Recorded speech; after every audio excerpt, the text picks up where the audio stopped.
Mga kahit magbibiyahe kami, dito kami sa downtown Tacloban, papunta kami ng Robinson at sasakay ulit kami papunta ng Pastrana, Leyte. Medyo malayo ang bibiyahin namin ngayon at ito yung kasama ko.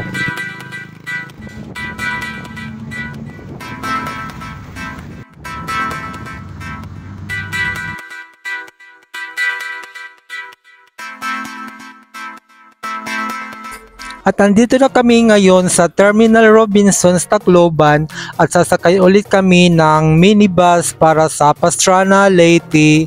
At ito ang sasakyan namin na sasakyan para sa Pastrana, Leyte mga ka-heart. At sumakay na kami. Medyo kaunti lang kami na pasahero at yan po mga ka-heart, malapit-lapit na kami. Makakarating na kami sa papuntahan namin. Saglit na lang. Makakarating na po tayo mga ka-heart. Ayan.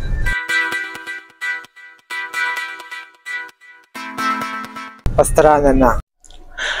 At bababa na kami. Pagbaba namin ng sasakyan dito sa Pastrana ay sumakay kaagad kami ng habal-habal papunta sa Barangay Sapsap at ito si ate ay nakasabay namin at dire-diretso lang kami sa pagbiyahe. Ayan po mga ka-heart.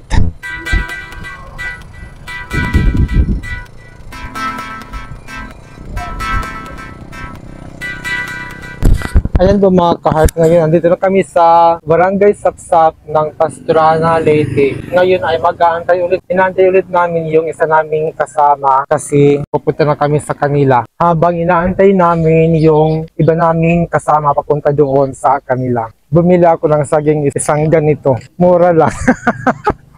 Nang dumating na sila ay nagbiyahe ulit kami at huminto muna kami para magpagasolina. Pagkatapos naming magpagasolina ay bumayahe na ulit kami at tuloy-tuloy na itong pagbiyahe namin hanggang makarating kami doon sa pupuntahan namin mga ka-heart. Ayan po. Ito po yung kasama ko, yung motor na sinakyan ko.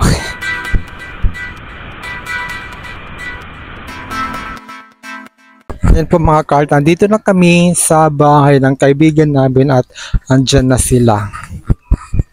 At syempre habang nasa mesa, merong kainan at merong inuman at chikahan, tawanan, ang saya lang.